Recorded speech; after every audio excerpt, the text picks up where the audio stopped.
He called her witch to a room full of guards. The truth, she was his fated mate, and he chose a crown instead.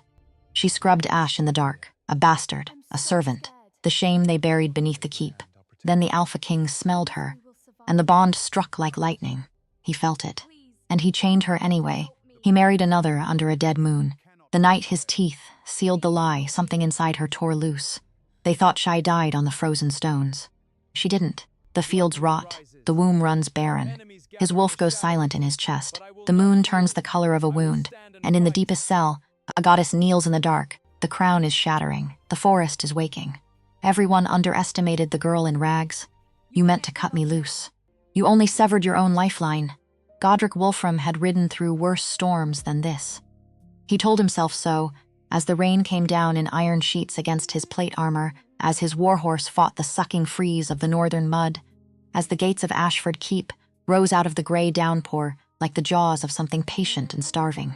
He believed it, too. That was the trouble with a man like Godric.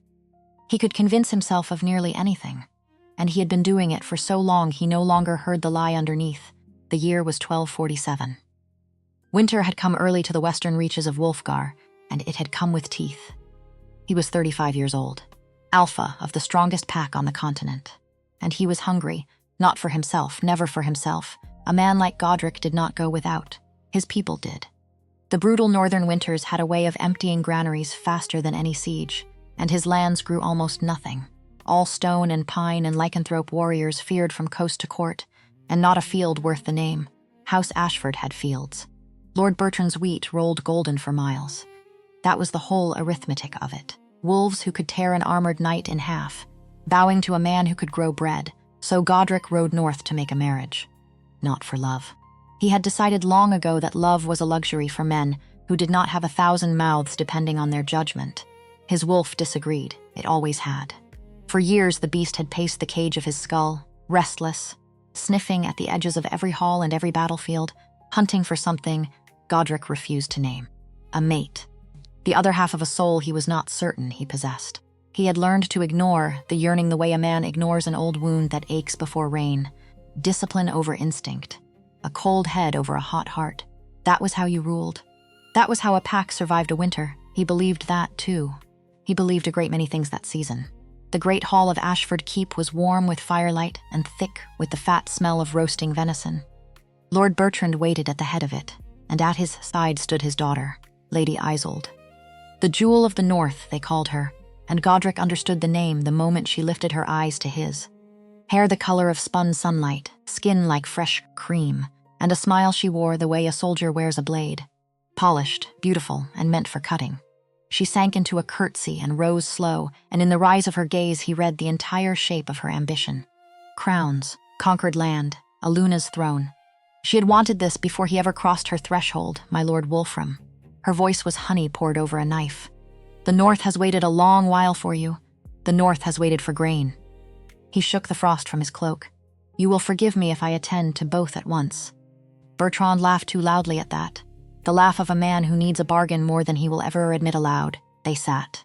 They ate.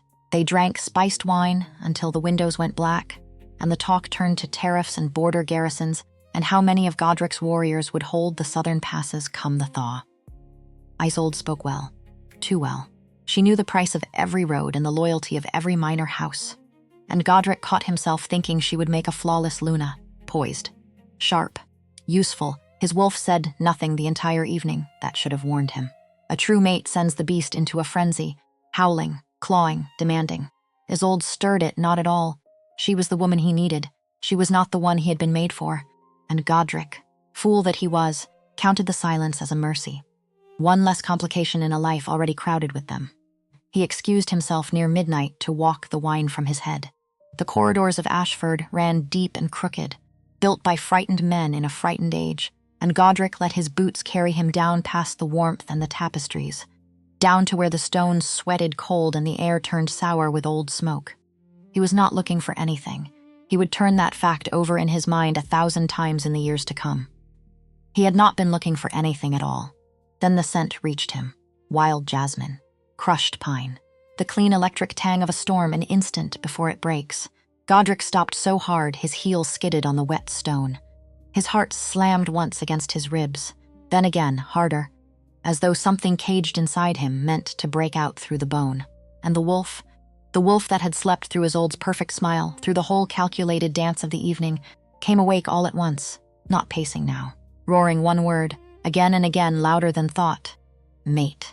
Mate. He moved before he chose to. Down the narrow stair 2 steps at a time, the scent thickening into a current that dragged him under.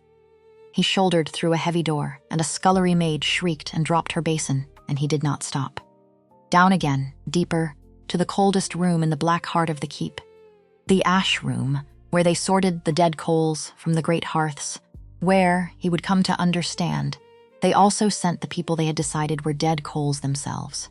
She was on her knees on the broken stone, a girl in rags that hung from a frame worn too thin, scrubbing a black iron pot with hands cracked and gray with soot. The door banged against the wall and she flinched the way a creature flinches when it has learned that doors mean pain, and looked up. The dirt could not hide it. That was what undid him. Beneath the grime and the cold, her face was the kind of beauty that stops the breath in a man's throat, high cheekbones, a full mouth chapped raw, and her eyes were gray, not ash gray, gray like the sky in the held second before it splits open. Their eyes met, and the world came apart and set itself back together wrong. The bond snapped into place with the weight of a falling anvil. Lightning poured down his spine and tied his soul to hers in a knot no blade could cut, and Godric felt, for the first time in his disciplined, calculated, iron-willed life, what it was to be claimed by something larger than his own ambition. The iron pot slid from her fingers and rang against the floor. Neither of them heard it, because she felt it too. He could see the recognition cross her face the way dawn crosses water, and behind it the slow and dangerous bloom of hope in a girl who had clearly taught herself, a long time ago, never to hope for a single thing. For one heartbeat she smiled, the lord she had glimpsed only from the shadows of the courtyard, the one every maid in the keep whispered about. Hers. Fate had said so. The goddess had woven it, and she let herself believe it, just for that one fragile heartbeat, that the whole brutal length of her life had been a cold road leading here. Then Godric saw the rags again. The soot, the bowed shoulders of someone who slept where she was told. And the cold merchant's ledger he kept, where other men kept, a heart began to tally what she would cost him. He knew what she was. Not her name, her station, the bastard, the whispered shame of Lord Bertrand. Got on a low-born human woman in some forgotten season and buried down here to scrub iron and be forgotten. A girl with no dowry, no name, no standing, no army at her back. To claim her was to throw the treaty in the fire, to starve his people on a point of pride, to stand before the High Council and explain that he had traded the survival of his pack for a kitchen girl because his wolf had howled. His ambition rose up and throttled the joy in his chest with both hands. The warmth drained from his eyes. He felt it go, felt himself harden in the space of one breath into the cold thing he had spent a lifetime forging. Who are you? It was not a question, it came out flat and low, a growl scraped clean of anything human. The hope died in her face so fast it was almost a sound. Rowena, my lord. Her voice was a ruin cracked from disuse and the wet cold of the lower rooms. I work in the kitchens. A servant. He said the word as though it had a taste. And the taste was bile, and the wolf went mad. It hurled itself against the inside of his skull, snarling, pleading, demanding he go down on his knees in the filth and claim her, carry her up out of the dark, burn the treaty and the council and the whole rotten arrangement to ash. Godric set his teeth and forced the beast down with a will 35 years in the making. And the will held because it had to, because a pack does not feed on howls, because he would not let a goddess he had never asked for dictate the ruin of every soul who depended on him. He stepped toward her, not to lift her. He took her by the arm and hauled her up, and she cried out as his grip bruised flesh that had nothing to spare. He felt the thin bone of her wrist. He felt the bond screaming through it. You carry the stink of a witch. The lie came smooth and loud enough to carry, loud enough for the guards he could hear gathering on the stair. You sought to bewitch me, to poison the alliance between Wolfram and Ashford. I feel your foul craft crawling at the edges of my mind even now. No, her eyes went huge. My lord, no, I have no magic. I am only a maid, I swear it. Silence, sorceress. The word rang off the stone and came back to him in the voice of a man he did not recognize. Lord Bertrand arrived in the doorway with 2 guards at his shoulder, drawn by the noise. and his gaze fell on the trembling girl in Godric's grip, with a disgust so practiced it was plainly old Lord Wolfram. "What is the meaning of?" This creature tried to lay a compulsion upon me. Godric's voice did not waver. His soul, somewhere far beneath it, was screaming itself raw. Every word tore another thread of the bond, and the tearing felt like swallowing broken glass. And he kept on speaking anyway, as recompense for the insult, and to be certain she cannot work her sabotage twice, I claim her.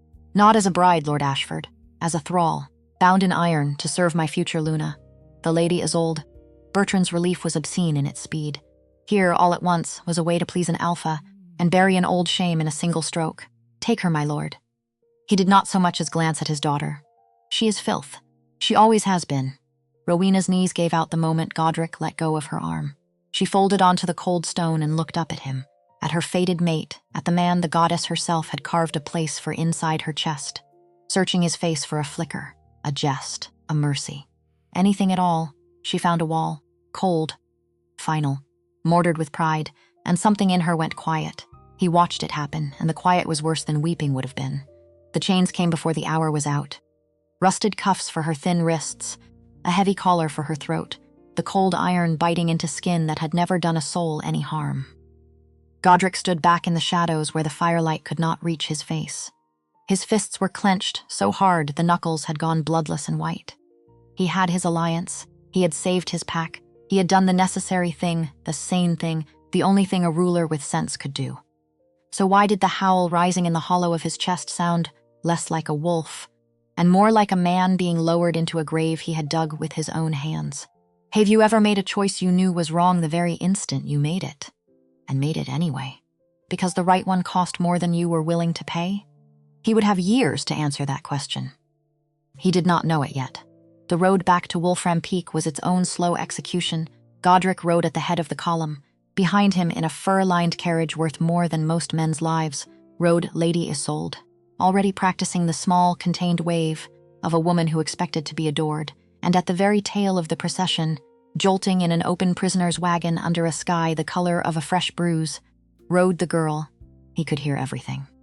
That was the cruelty of it, the first slow turning of the screw. He could hear Rowena's breath catch and shudder against the cold.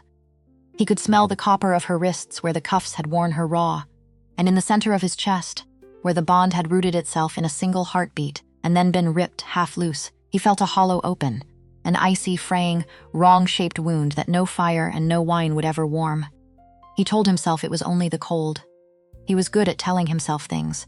Wolfram Peak rose out of the mountains in slabs of black obsidian, a fortress that had cowed enemies for 10 generations, and as its gates closed behind them, Godric made his second choice. Worse than the first, if such a thing were possible. To prove to his pack, and to the beast still screaming inside his ribs, that the girl meant nothing to him, he set her leash directly into Isolde's waiting hand. Isolde's smile, when it came, had teeth in it. She had hated Rowena long before she ever owned her. The bastard half-sister with the tragic, effortless beauty. Beauty that grew up wild in the dirt where Isolde's own had to be polished and defended and reapplied each morning. Now fate had strung a rope between them, and Isolde meant to make every inch of it draw blood. She gave Rowena a cell. A lightless box of stone set hard against the wall of the royal bedchamber, so that Godric understood this slowly over the first nights, with a dawning sickness. He would lie beside his bride and feel, through the wall and through the bond, the warmth of the woman he was meant to love, going cold an arm's length away. They stripped Rowena of her rags and put her in the coarse burlap of the lowest tier of thrall. The collar stayed. It would always stay. Isolde saw to that. A choking weight against the girl's collarbone, a reminder hammered in iron of exactly what she was and what she would never be. And then the true cruelty began.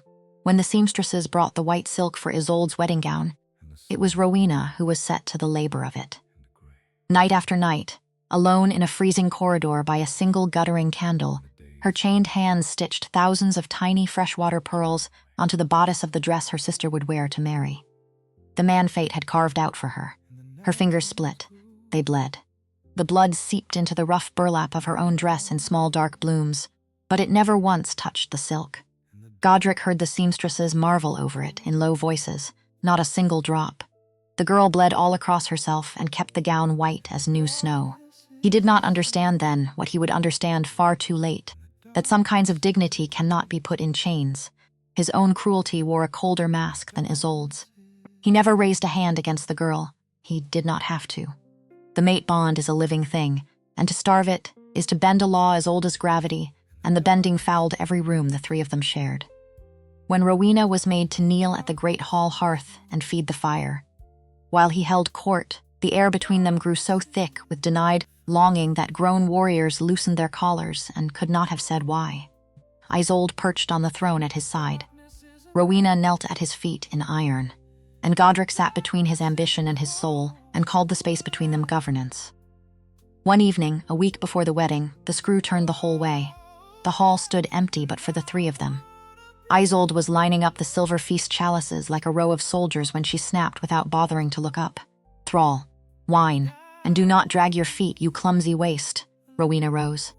Her joints had stiffened from hours on the cold stone, and her chains chimed softly as she lifted the heavy silver pitcher. She crossed the dais. Her foot caught the raised edge of a thick-woven rug. She fell. The pitcher rang against the floor, and dark wine sheeted across the hem of Isolde's gown like spilled blood. Isolde shrieked, a sound of pure venom, and her hand flew up, rings outward, to crack across the girl's face with the back of her fist. And the hall shook. It came up out of Godric before he knew it had left him. A growl that rattled the chains along the walls, that dropped the very temperature of the room, that rose from a place in him with no human floor. He was out of the throne in a blur, and his hand closed around Isolde's lifted wrist like a vice of bone, and his eyes. He felt the shift, the human blue scorching away, burned the feral gold of the wolf. "Do not strike her," the voice that said it was layered. Voices braided into one, the man and the beast speaking together for the first and only time in that whole black season. Isolde went rigid. She had never seen this in him. The murder in it frightened her down to the root. "Godric, she ruined my gown. She is a clumsy, useless beast." He looked down. Rowena was on the floor, both hands flung up to shield her face, bracing for a blow that experience had taught her always came. His chest heaved. Every instinct he owned roared the same command at the same deafening pitch. "Tear out the throat of anyone who threatens what is yours. Snap the chains with your bare hands.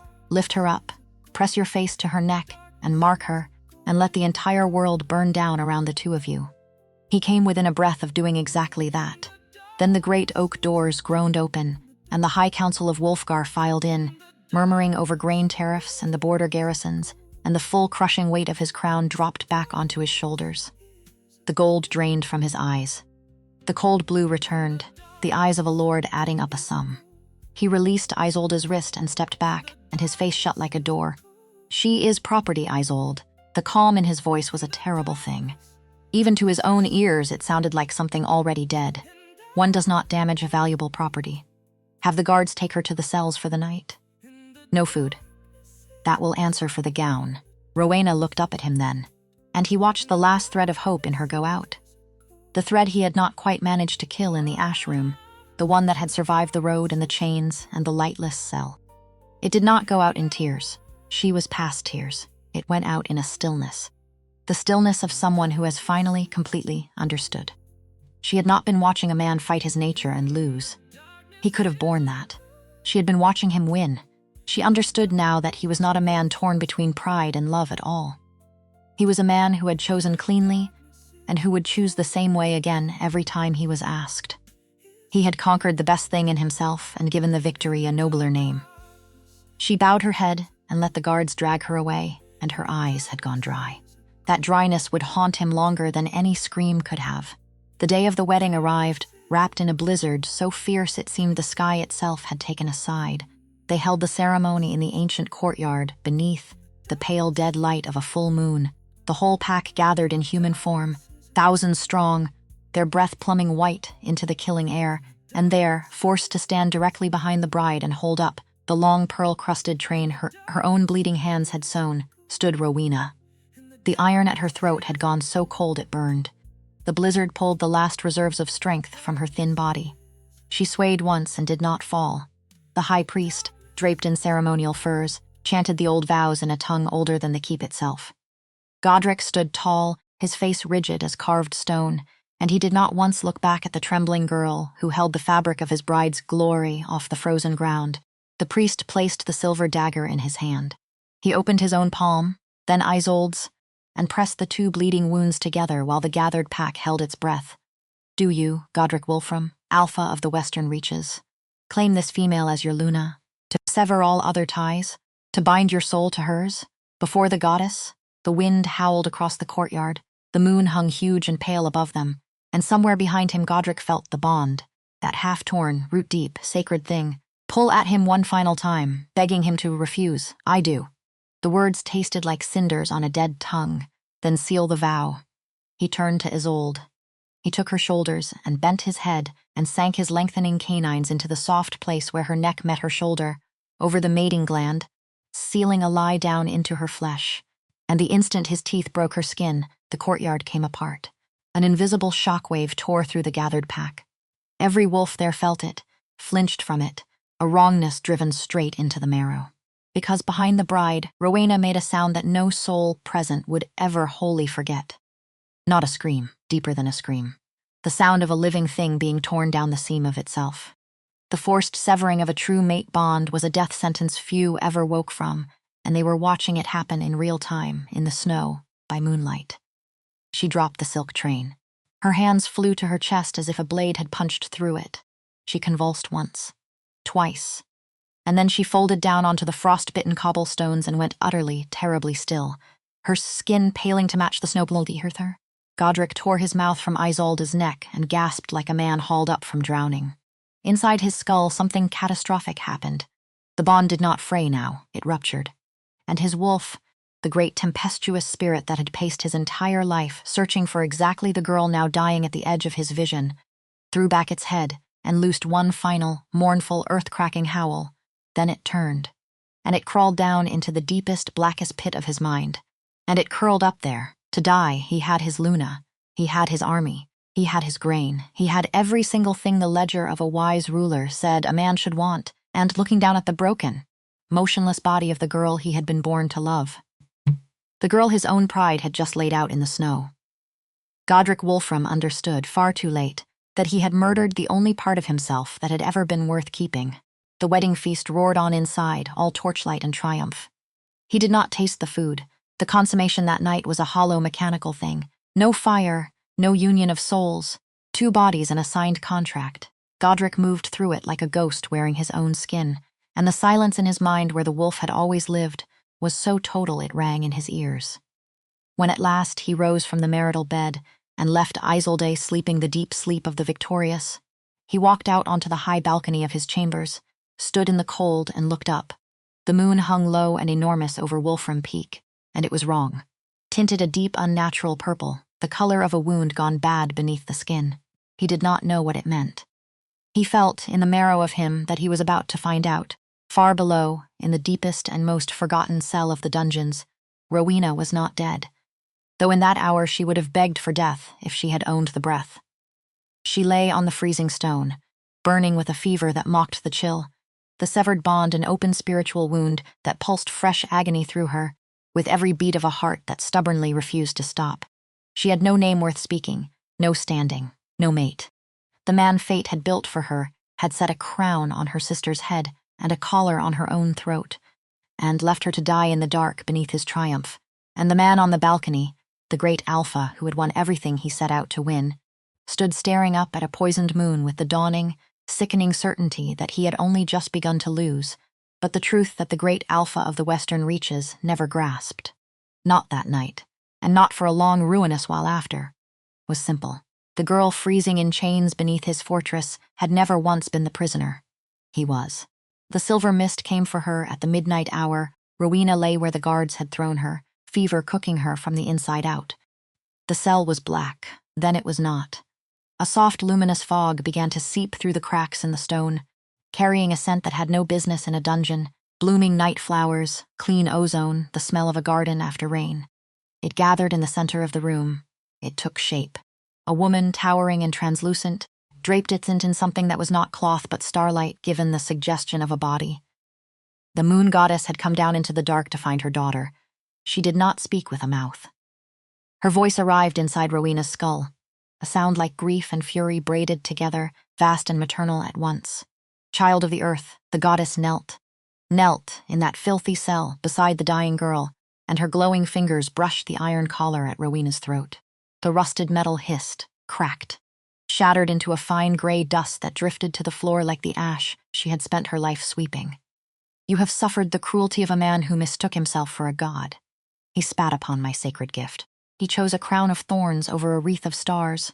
But I do not abandon my daughters. The agony in Rowena's chest cooled all at once, the way a burn cools beneath cold water, and rushing in behind the relief came something else entirely. Power, old, wild. So potent it frightened her worse than the fever had. He severed the bond. But in cutting it, he cut himself away from my light. The goddess rose, and her voice rose with her, no longer soft, hard now, as an avalanche about to let go of the mountain. The line of Wolfram ends with him. The land will turn against him. His own beasts will defy him. He will watch his empire come apart in his hands, stone by stone. And out of that ruin, you, my chosen vessel, will rise. Rowena's lips moved, barely. Why me? Because you bled into the silk and kept it clean. The starlight eyes softened a fraction. Because cruelty was poured into you for 19 years, and you did not curdle into something cruel. That is the rarest thing in any world I have ever watched over. Rest now, little wolf. Your chains are broken. His are only beginning to be forged. The light flared white and blinded her. Then it was gone, and so was the goddess. And the cell was only a cell again. Rowena sat up. The fever had burned itself out. The hollow in her chest, where the bond had been ripped loose, was no longer a wound. It was full now, humming with a warm, radiant energy that belonged to no one but her. She lifted her hands to her face. The manacles that had chafed her wrists raw were gone. Nothing remained of them but powder on the stone. She was locked in a dungeon, a bastard, a thrall, a thing her own father had called filth to an alpha's face.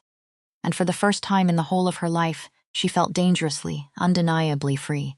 What no one inside that fortress understood, not the alpha sleeping above, not the bride beside him, not a single soul behind those black obsidian walls, was that the girl they had chained in the dark had just been claimed by something far older than any of their crowns. The first omens came with the dawn. Godric was not woken by light. He was woken by fists on his chamber door, frantic, graceless, the pounding of a man who has forgotten he is permitted to be afraid. He threw the doors wide and found Beta Edmund in the corridor, scarred Edmund who had never blanched at anything in 20 years of war, gone the color of bone. Alpha. Edmund's voice broke apart on the word. You have to come. The western fields. Now, Godric pulled on a tunic and rode out without questions. He had spent a lifetime learning to read his men, and what he read in Edmund's face was not a problem. It was a catastrophe. What waited in the western farmlands made no sense. The wheat. The vast rolling acres of green budding wheat that House Ashford had brought to the marriage, the very fields he had traded his soul to secure, were dead, not failing, not blighted, dead overnight.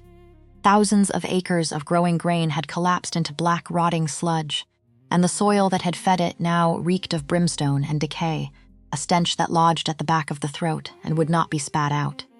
It is not only the crops, my lord. Edmund pointed toward the tree line, his hand unsteady. The river runs thick with silt. The fish lie belly up along the banks for a mile. The deer are gone, the elk. The whole herd fled the territory in a single night, and there is word from the village. He swallowed hard. 3 of our breeding females lost their pups before morning. All 3. Stillborn, every one. Godric's heart turned to a stone in his chest. He reached, by instinct, for his wolf. For the old animal certainty that had carried him through 100 crises, the primal sense that could smell the shape of a threat before it had a name. He reached. There was nothing there. Only a cold, ringing void where a soul had once lived. He stood in the dead field with the brimstone in his nose and felt the first finger of dread press against the back of his neck. And he understood. Not fully yet, but enough, that this was no run of foul luck. This was a sentence being read aloud. And he had written every word of it himself. The curse of the moon goddess did not fall like a sword. It worked like poison in a slow vein. Over the weeks that followed, the rot crept inward from the fields toward the heart of all Godric had built. The grain in the stores spoiled months ahead of its season.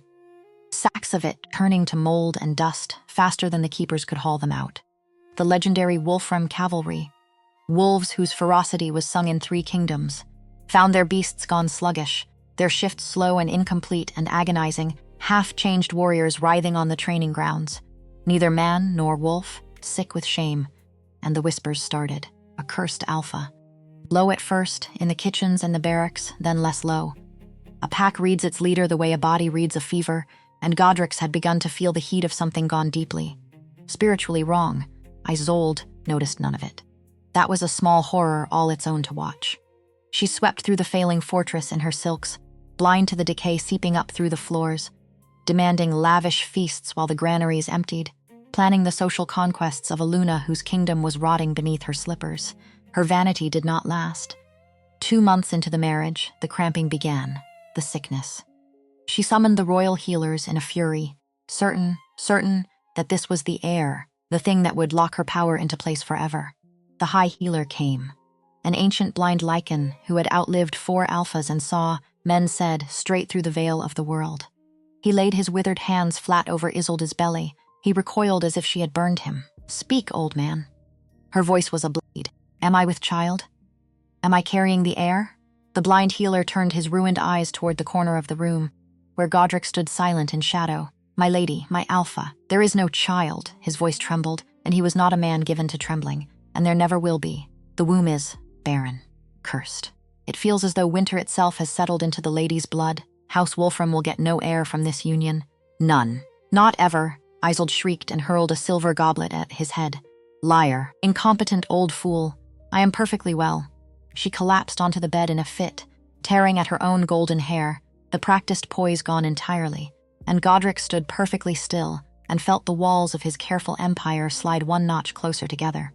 He had traded his fated mate for fertility, for wealth, for power, and an unbroken line. He had none of them. No heir. His grain was rot.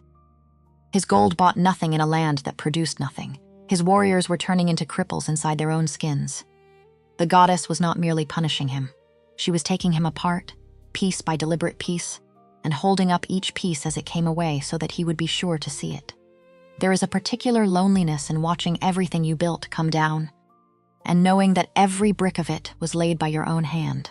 He left Isolde screaming and walked, without quite deciding to, down into the bowels of the keep, past the torches, down into the freezing damp of the lowest dungeon. He stopped before a cell he had sworn to himself he would never visit, that held a girl he had sworn meant nothing, and he expected to find a corpse. Or a broken, starving wretch with the light gone out of her eyes for good. He looked through the rusted bars and forgot how to breathe. Rowena sat in the center of the cell. She still wore the coarse burlap of a thrall. But everything else about her had changed. The skin that had been gray with cold and want now carried a faint pearlescent glow, lit from somewhere within. Her dark hair fell down her back like poured silk. And her eyes were no longer the storm gray he had drowned in across the ash room. They burned now with a fierce silver light, the moon itself caught and held in a living face. She looked up at him. There was no fear in her, no submission, no heartbreak. There was only a vast, calm, devastating pity. "You look tired, my lord." Her voice carried a strange doubling, as though a second speaker stood just behind the first, his knuckles whitened on the iron bars. "What are you?" Terror had finally found a way past his armor, and it shrank his voice to something small. "I am the mistake you cannot undo," she rose. As she moved, the shadows in the cell seemed to lean away from her. "The goddess weaves the threads of fate, Godric. You took a blade to them. You meant to cut me loose. You only managed to sever your own lifeline. You did this." His hand swept toward the world above, the dead fields, the barren womb, the rotting stores. All of it. "You are doing this to my people." And here the tale could have written itself the easy way. The vessel of a vengeful goddess, smiting the man who wronged her, every disaster her own doing. But Rowena tilted her head, and the silver in her eyes flickered with something more tangled than triumph. No. The doubled voice came apart for a moment, and beneath the divine echo he heard the girl. Only the girl. "I am not doing this to them. I could. She wants me to. I feel her in me every hour, pushing, wanting me to crack the foundations, salt every field, end the line of every man who ever looked straight through me." Her jaw tightened. "Your warriors, your children. She would let them all rot to make a single point of you." She stepped closer to the bars. He did not step back, though every nerve in him said to. "And I have spent these weeks deciding," she said, "whether I am the kind of thing that does that. It would have been so easy to be cruel, He understood that, watching her. She held a power that could unmake him and everyone who served him. She had every reason on earth to use it, and the goddess herself was pressing her hand toward it. The blameless choice and the satisfying one were the same choice, and they both ended in a graveyard. She had decided against it. The crops, the river, the lost pups.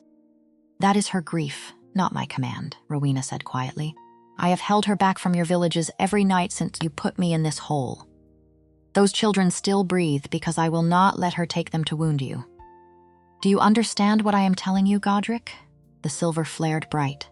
"I am the only thing standing between your pack and the end of the world, and I owe you nothing."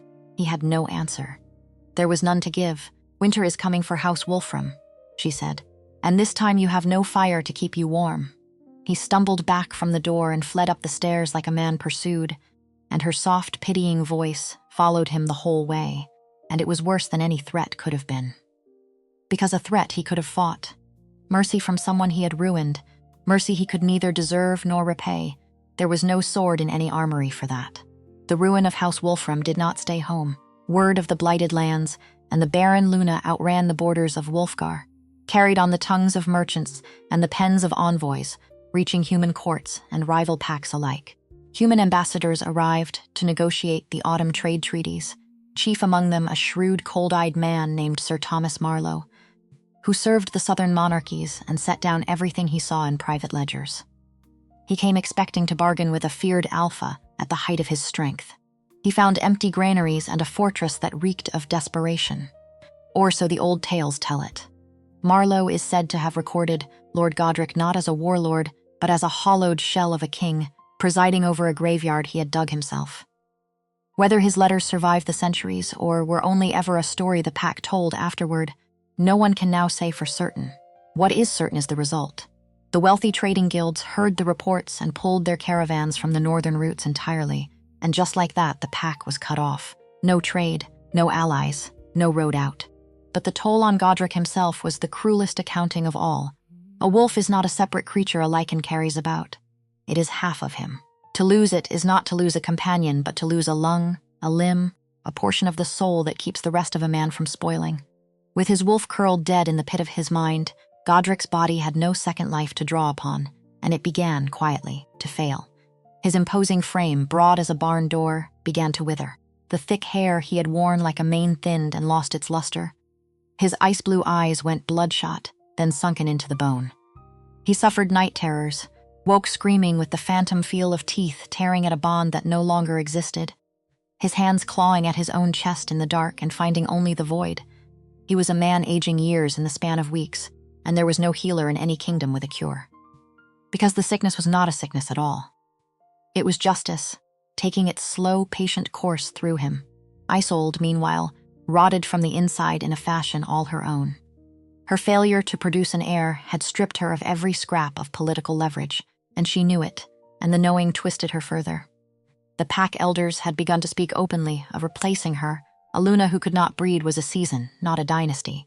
In Isolde's mind, the blame did not land on her husband's broken vows or on any goddess. It landed entirely on the girl in the dungeon below. A weed cannot be reasoned with. She muttered it to herself, wearing a path in the floor of her cold, opulent chambers. It must be torn out at the root, and burned. On a moonless night, cloaked in heavy velvet, she descended into the crypts. She carried no torch, only the dim flicker of the corridor sconces and, clutched, white-knuckled in her hand, a vial of nightshade extract potent enough to stop a lichen's heart in 3 screaming minutes. She dismissed the lone guard with a hissed command and approached the iron door, expecting to find her half-sister huddled and broken in the dark. The cell was full of light, a soft, impossible glow. Rowena stood near the barred window, looking up at a thin sliver of night sky, and the burlap dress had somehow changed, bleached by the moonlight, into a garment of stark, startling white. She did not stand like a slave. She stood like a queen holding court in exile. "You." Isolde's voice shook, terror and hatred wrestling for the use of it. "It is you. You are cursing my womb. You are souring the earth. You are—" "I am doing nothing, Isolde." Rowena turned slowly, and the silver in her eyes stripped the regal mask off her sister and laid bare the small, terrified, rotten thing crouched beneath it. "The earth rejects you because you took what was never yours. The soil knows only the truth. You built a kingdom on stolen destiny, and the ground has simply decided not to hold it up. "Shut up," Isolde fumbled with the stolen keys, her hands slick with sweat. "Shut your mouth!" She wrenched the door open and lunged into the cell, thrusting the unstoppered vial toward Rowena's face. Drink it and die, so my husband can finally look at me without seeing your ghost crouched behind his eyes." The air in the cell dropped to a killing cold. A pulse of pure silver energy erupted from Rowena's chest. Not a blow, nothing so crude, a spiritual force that slammed into Isolde and threw her bodily backward through the open door. The false Luna crashed into the corridor wall. The glass vial shattered on the stone, and the dark poison hissed where it struck, eating into the mortar like acid. Isolde scrambled backward on her hands, crab-like, breath sawing in panic, as Rowena stepped calmly out of the cell that no longer held her. "The age of iron and cages is finished," she said it softly, almost gently, and walked down the dungeon corridor as the torches flared blinding bright, and then died all at once, leaving only the radiant moonlight that traveled with her, step for step. She climbed the spiral stair. The guards she passed dropped to their knees, not from fear of force, but because their own inner wolves were folding down in helpless submission before something they recognized as far above them. Their oaths to Godric meant nothing in the face of it. A wolf knows its true Luna in the marrow. These had found theirs, and she wore no crown at all. Rowena did not stop at the great hall. She walked straight through the heavy oaken front doors of Wolfram Peak and out into the freezing, blighted courtyard. The instant her bare feet touched the blackened, dead grass, the miracle began. A wave of vibrant green pulsed outward from where she stood. Frost melted into shimmering dew. The dead earth heaved, and within seconds, shoots of wild jasmine and winter lilies tore up through the poisoned soil and bloomed impossibly under the cold moon. Pack members, roused by the commotion, stumbled into the courtyard and stopped dead. They watched the bastard servant girl, the thrall, the witch, the nothing, push life, surging back into the cursed ground with the soles of her feet. They fell to their knees in the new flowers. Rowena did not look back at them. She did not look back at the black fortress, nor up at the high window where she knew the broken Alpha stood watching. She walked past the iron gates and into the ancient dense dark of the forest of Arden, and she left a trail of blooming flowers in the snow behind her, a green path leading away from everything that had tried to bury her alive. The wild had been calling her home for weeks. She had finally answered it. By the deep of winter, the Order of the Western Reaches had cracked straight down the middle. The legend of the Silver Maiden of Arden spread through the pack like fever through a barracks, and the wolves began to leave. Not in mutiny, not to turn rogue, they slipped away in the dead of night, by ones and twos and then by tens, following the scent of wild jasmine deep into the ancient wood, to the ruins of an old abbey where the maiden had made her refuge. The forest around that abbey defied the winter itself. While Wolfram Peak lay buried under suffocating ice, Arden was an oasis of impossible warmth. The river ran clear there, the game returned thick, and any wolf who came to her sick or wounded was healed by a single touch of her glowing hands. She asked nothing of them. She claimed no title, took no oaths, named no rank. But they revered her like a living saint, because the true power in the territory no longer sat on the obsidian throne. It walked barefoot through a forest, wearing moonlight instead of a crown. Godric sat in a hall grown cold and half-empty, listening to Edmund recite the latest tally of the lost. 300 more in the night, my lord. Edmund's voice was heavy as wet earth. The elders are packing their things. They say the goddess has left this keep, they say. He hesitated. They say the true Luna holds court in Arden now. Godric closed his bloodshot eyes and let his ruined head fall against his hand. He had nothing to say. The void where his wolf had lived weighed more than all the stone pressing down around him.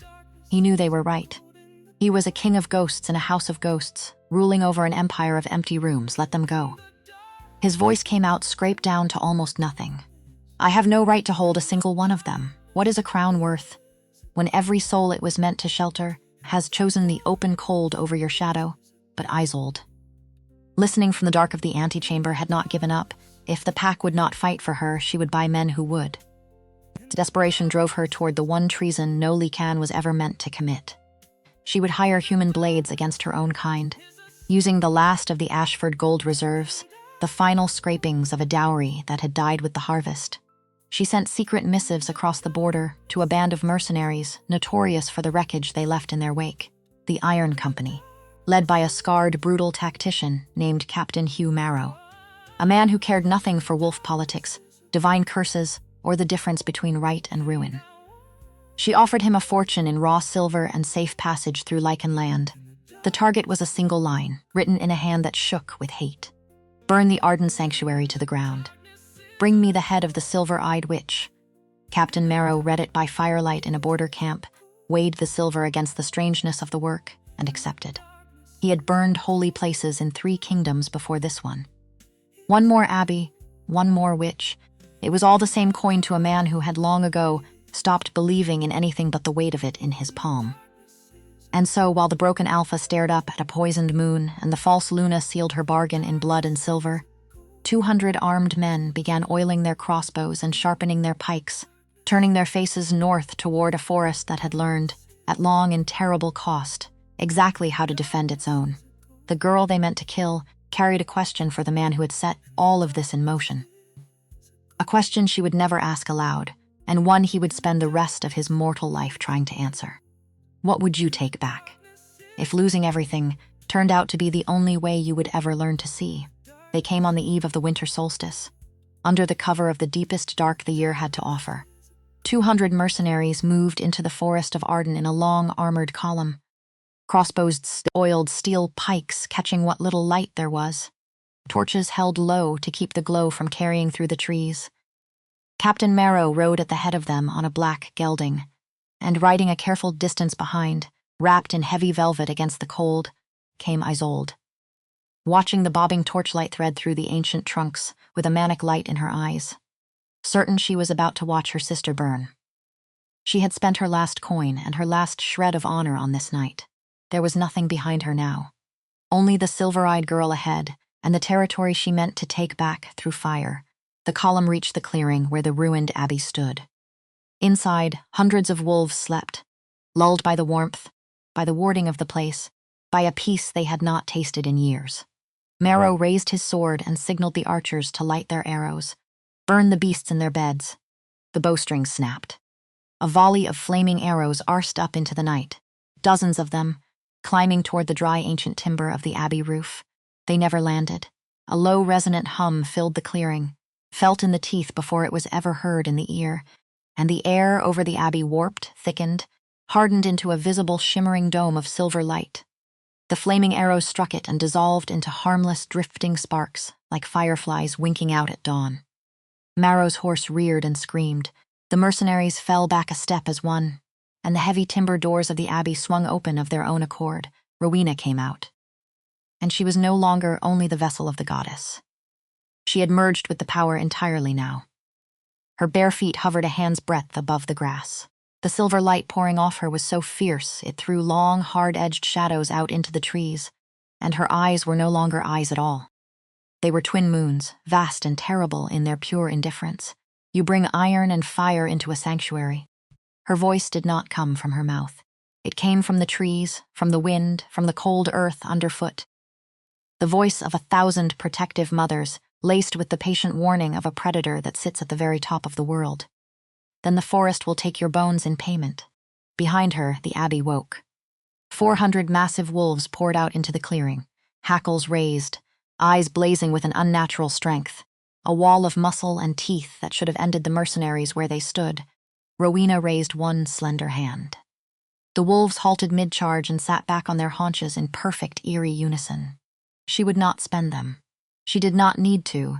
Leave this place, she told the humans, or the roots will take you down into the dark and keep you there. Marrow, arrogant and blinded by the silver still owed to him, sneered. I do not fear a witch's parlor tricks. At her, he spurred his horse forward. Broadsword raised to cut her down. Rowena did not flinch. She only looked at him. The ground beneath the mercenaries erupted. Ancient roots, thicker than a man's body, tore up through the frozen soil like sea serpents breaching a black ocean. They came up under the column, and they did not pick and choose. They shattered crossbows. They flung armored men into the air to land broken in the snow. A vine the width of an oak swept Marrow's horse clean off its feet, and the captain crashed face first into the mud, his sword spinning away into the dark. Panic ran through the Iron Company like flame through dry grass, because there is no formation, no tactic, no veteran's nerve that holds against the discovery that you are fighting the earth itself. They dropped their weapons. They ran. They fled screaming into the black woods, abandoning their wounded and their pay and their pride all in the same breath. Marrow staggered up, nursing a snapped arm, and ran with them, leaving his gold and his swagger behind in the freezing muck. And in less than a minute, Isolde's grand and bloody triumph had dissolved into a rout. She sat frozen on her horse at the tree line, watching it all come apart. Then survival caught up with her. She wheeled the animal around to bolt back toward the fortress. A dark figure stepped out of the shadows and caught the reins. It was Godric.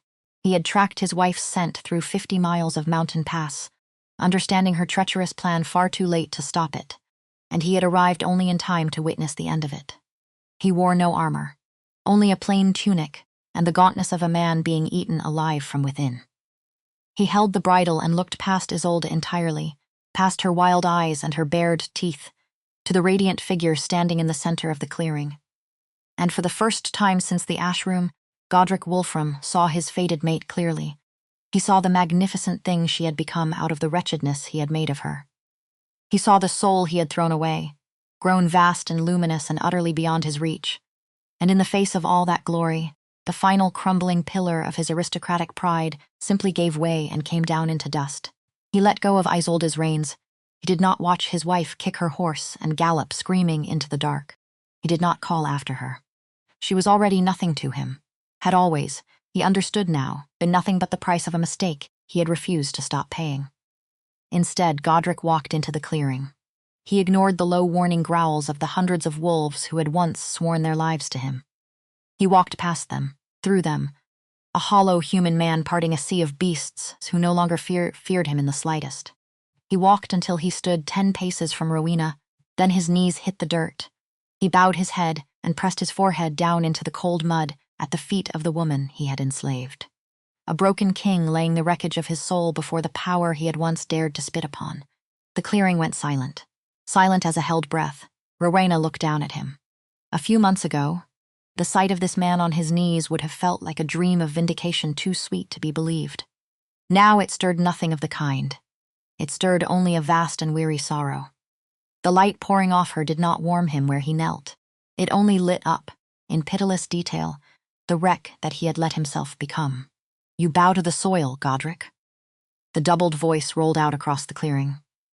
But the earth remembers the iron you wrapped around my throat. It remembers the blood you traded for a crown. He kept his face in the mud. I do not ask for pardon, Divine One. His voice was a husk, drained of the commanding thunder it had once carried like a birthright. My wolf is dead. My soul is ash. I have brought ruin on House Wolfrum through my own blind, unforgivable wanting. I ask only one thing. Protect these people, the pack. They never sinned. The sin was mine, and mine alone. They are already protected. Rowena drew back a step, and the winter lilies parted at her feet to let her pass. Arden needs no alpha. You are a king without a kingdom, Godric. Go back to your fortress of stone. Die in the cold you built with your own 2 hands. He lifted his head then. His eyes, once so piercing, so arrogant, were hollowed out, carrying the desperate sheen of a beggar who has stopped expecting to be handed anything at all. Slowly, with trembling hands, he unclasped the heavy, obsidian and silver cloak pinned at his shoulders. The ancestral mantle of House Wolfrum, worn by 10 generations of alphas before him. He let it drop into the mud. Then he worked the alpha's signet ring from his finger and tossed it aside into the dark grass. I have no fortress. His voice cracked on the words. I am no king. If I cannot be your mate, Rowena, then let me be your hound. Let me stand at the edge of these woods and guard the very ground you walk upon. It is the only penance that will keep my heart beating in my chest. A man will offer anything at all, once he has finally understood that there is nothing left of him worth the keeping.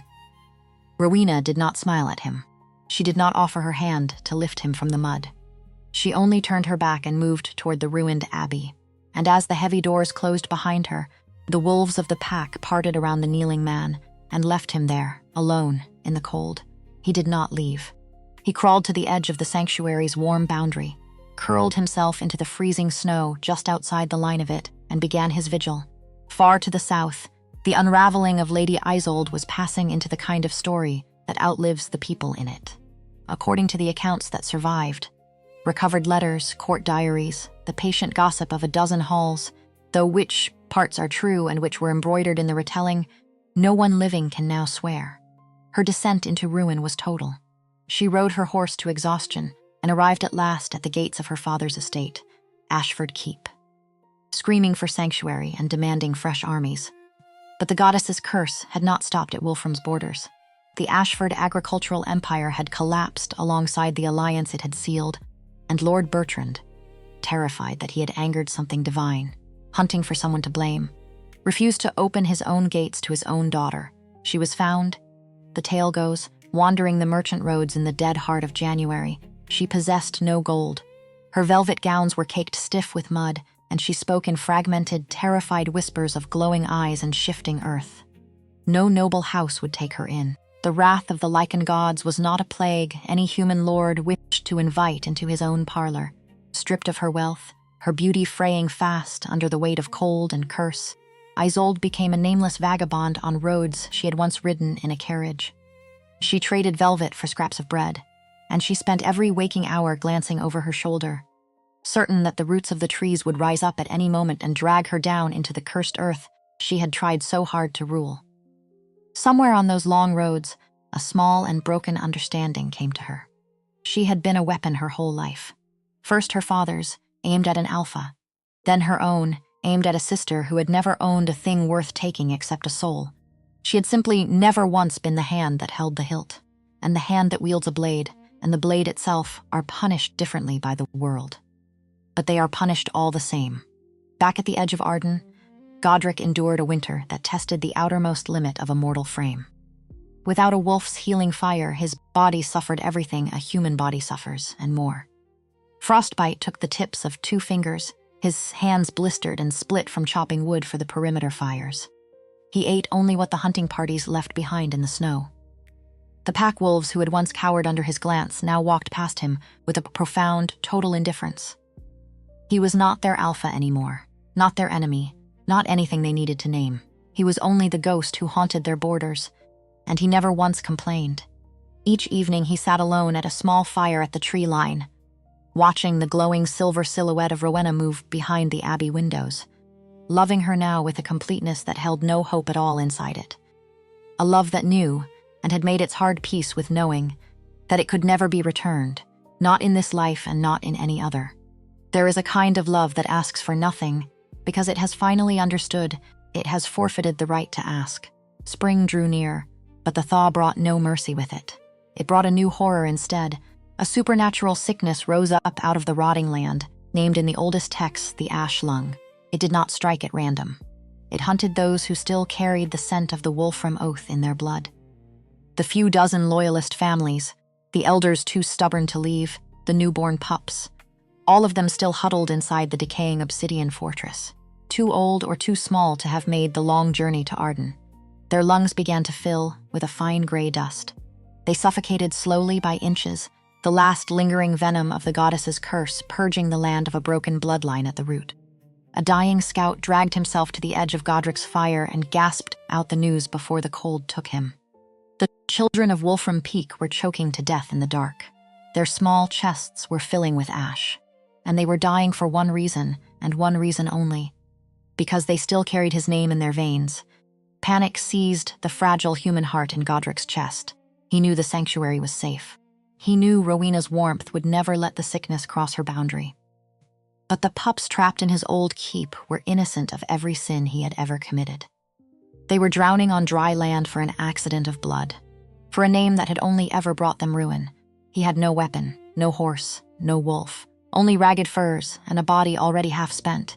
He ran anyway. He forced his ruined frame through 50 miles of treacherous, half-thawed mountain passes.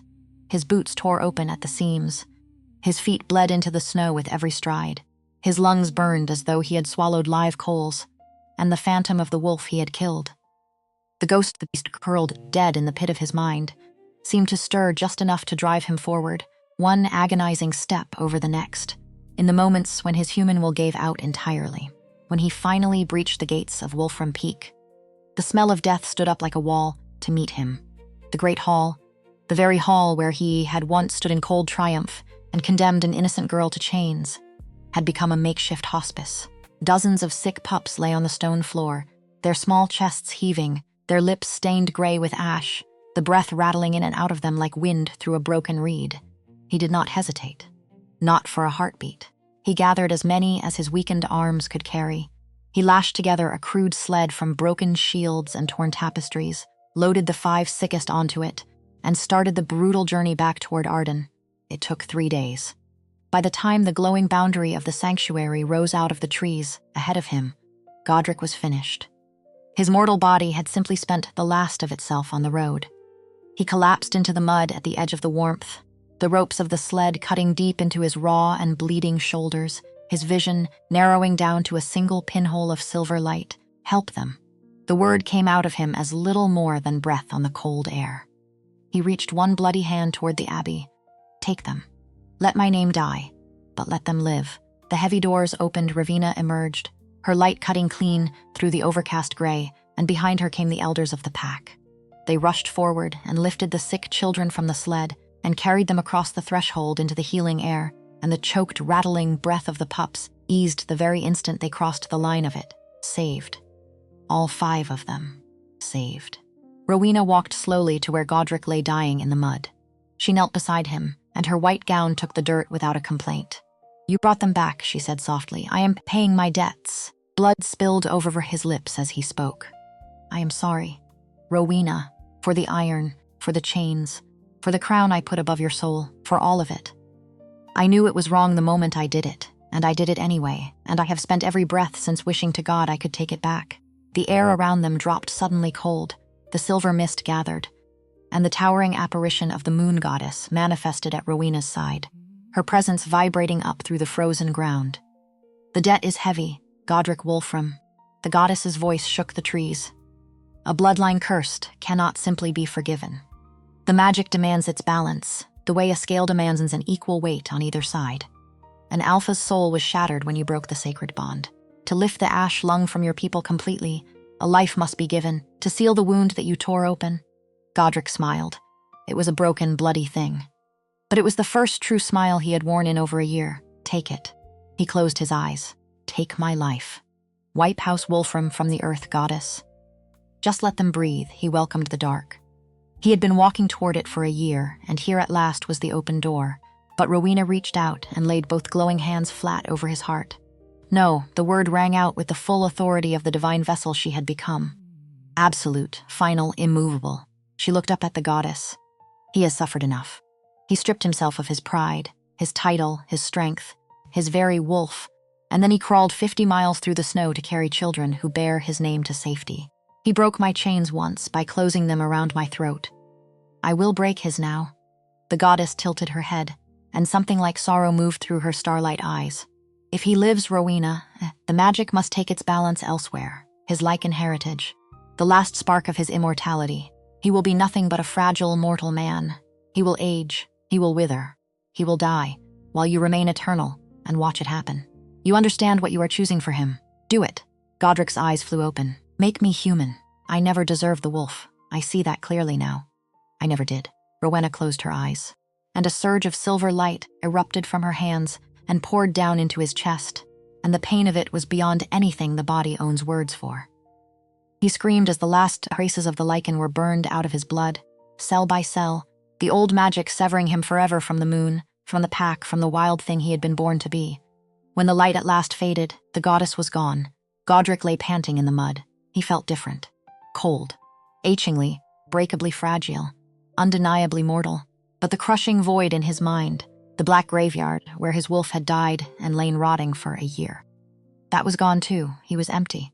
And for the first time since the night of the wedding, he was at peace. Rowena stood. She looked down at him, and the silver in her eyes softened just slightly, for the first time since the ash room. The curse is lifted, she said. House Wolfram is dead. The children will live to see the spring, and what of me? You are only Godric now. A gentleness had crept into the doubled voice. A man. The sanctuary has need of a groundskeeper, someone to tend the winter lilies through the cold. The years that followed wrote the rest of it into the histories of Wulfgar and far beyond. The legend of the Silver Maiden of Arden grew until it eclipsed every alpha who had ever ruled the western reaches. Rowena governed the forest, not as a tyrant but as a guardian, and under her care the pack thrived, free at last from the petty bloody politics of crowns and councils and the endless hungry arithmetic of power that had nearly ended them all. The wolves who had fled to her in the dead of winter raised their pups in the warmth. No one went hungry. No one was ever again sent to scrub iron in the dark for the crime of having been born to the wrong woman. And every morning, until his hair had gone stark white and his mortal bones at last gave out, an old man could be seen at the edge of the abbey. He swept the stone steps clean. He tended the blooming wild jasmine. He coaxed the winter lilies up through the soil with hands that had once worn an alpha's signet ring. And he watched the immortal, glowing Luna move through her forest from a respectful distance, never once stepping closer than a groundskeeper's place allowed him to. He never spoke of his years as a king. She never reminded him of his cruelty. In the end, the iron collar lay broken in the dust, the crown lay shattered in the mud of a clearing, and the two fated mates found a strange and aching peace. Not as husband and wife, not as lord and lady, but as a goddess of the moon and the humble mortal man who lived only to keep her gardens blooming. It is worth sitting with that ending for a long moment. Because underneath the wolves and the curses and the moonlight, it carries something that has nothing to do with magic at all. Something that belongs to us. To the ordinary, unmagical lives we lead in the daylight, far from any goddess keeping a ledger of our sins. So, before you go, stay with me here a little while. Because this is the part of the story that was never really about wolves. Consider what the whole tragedy turned on. One moment. One man in a cold room looking at a woman in rags and deciding, in the space of a single heartbeat, that he already knew everything there was to know about her, her worth, her future, whether she was someone to lift up out of the dark or someone to step over on his way to something better. He read her station off her clothing, off the soot on her hands and the bow in her shoulders and the accident of her birth. He never once read her soul, and it cost him his own. Have you ever been judged like that? Measured by someone in the time it takes to blink, filed away under a heading you never chose, by a person who never once asked you your name and meant it? Most of us have. And if we are honest, truly honest, in the quiet where no one is watching, most of us have done the judging too. Because here is the thing the story understands that we so often forget. Rowena had every single quality a man could want standing at his side. Courage that 19 years of cruelty could not break. Mercy she kept even when she held the power to burn the world. A spine that bent and never once snapped. All of it was right there in front of Godric, in that cold room the night they met. And he missed every bit of it. Not because he was stupid. He was not a stupid man. He missed it because he was too busy doing sums. Too busy weighing what she would cost him against what she could give him, as though a human soul were a line in a merchant's account book. That was his real sin. Not ambition. Ambition is only hunger, and hunger is as human as a heartbeat. There is no shame in wanting to feed your people, in wanting to build something that lasts. His sin was contempt, the quiet, ordinary contempt that lets one person look at another and see not a soul but a tool, a thing to be used, ranked, and discarded according to its usefulness. He looked at the most extraordinary person he would ever meet, and saw a kitchen wench with no dowry. And the moment he did that, the ruin was already written. The land did not curse him because a goddess was cruel. The land rejected what he had built because of what he had built it on. And that may be the oldest truth there is in any story worth telling. A life built on the back of someone you refuse to see will not hold. It cannot. The foundation was rotten from the very first stone, and no amount of grain or gold or careful politics can shore up a thing that is rotten at the root. You can marry the right house. You can sign the right treaty. You can win every argument in every council chamber in the land. And if you did it by stepping on someone you decided did not matter, then, somewhere down the years quietly, the whole edifice begins to come apart in your hands. Not because the universe is keeping score with magic, but because that is simply how it works. We reap, in the end, the thing we planted, but notice the other half of it. Because this story is not only a warning, it is also, if you look closely, a kind of mercy. When Rowena finally held all the power, when she became the very thing that could have crushed her sister and the man who chained her, and every soul who had ever looked straight through her, she did not become them. She held the goddess's vengeance back from the innocent every single night, when letting it loose would have been so much easier. She chose mercy at the precise moment. Cruelty was not only available to her, but it's expected of her, urged on her by a goddess, and earned 100 times over by the people who had wronged her. And in the very end, when the man who had ruined her lay dying in the mud, and the simplest thing in all the world would have been to let him go, she chose to break his chains instead. Not because he had earned it. He had not. Let us be clear about that. He never earned it, and the story never pretends he did. She did it anyway, and that is the whole heart of the matter. Because mercy that has to be earned is not really mercy at all. It is just another kind of ledger, another sum. Another transaction where we tally up what a person deserves before we decide how to treat them. Real mercy, the rare and difficult kind, does not keep accounts. It is the same kind of dignity that bled all over the burlap and kept the silk clean. It gives because giving is who you have decided to be, not because the other person has paid the entry fee. There is a quiet lesson buried under all the rising roots and the cursed moon, and it is this. We do not get to choose how we come into the world. We do not get to choose who looks down on us for it, or what they decide we are worth before we have said a single word. Rowena did not choose to be born a bastard in a cold keep, any more than you chose the circumstances that shaped the hardest seasons of your own life. None of us did. But we do get to choose. Every single day we are given the other thing. We get to choose whether we look at the people in front of us and actually see them. The tired man in the worn coat, we have already decided, is beneath our notice. The quiet one at the far end of the table, we have decided, has nothing worth saying. The person whose whole story we never bothered to ask for because we were so very certain we already knew it. We get to choose whether we do the sums and look away, or whether we set the ledger down just once and look closer. That is not a small choice. It may be the only one that ever truly mattered.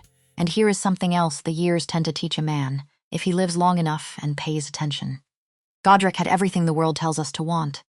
Power, title, strength, an army that feared him, and a fortress that had stood for 10 generations.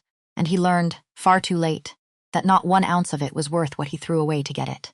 In the end, stripped of every last bit of it, no crown, no wolf, no name, sweeping the steps of a stone abbey with his old hands, he was finally something he had never managed to be on the throne. He was at peace. He had nothing left to defend, and so he had nothing left to fear. The man who had ruled the western reaches found more rest tending a garden than he had ever found wearing a crown. It makes you wonder. What is a man truly worth when everything he built has been stripped away from him? And what is a person worth before they have built anything at all? Before the world has gotten around to deciding whether they matter? Maybe the answer is the same for both. Maybe it was always exactly the same. Maybe a soul is worth what a soul is worth, in rags or in silk, on a throne, or on its knees in the mud, and every single thing we pile on top of that to rank one person above another was only ever a story we told ourselves to make the looking away feel easier. So here is the question we want to leave you with tonight.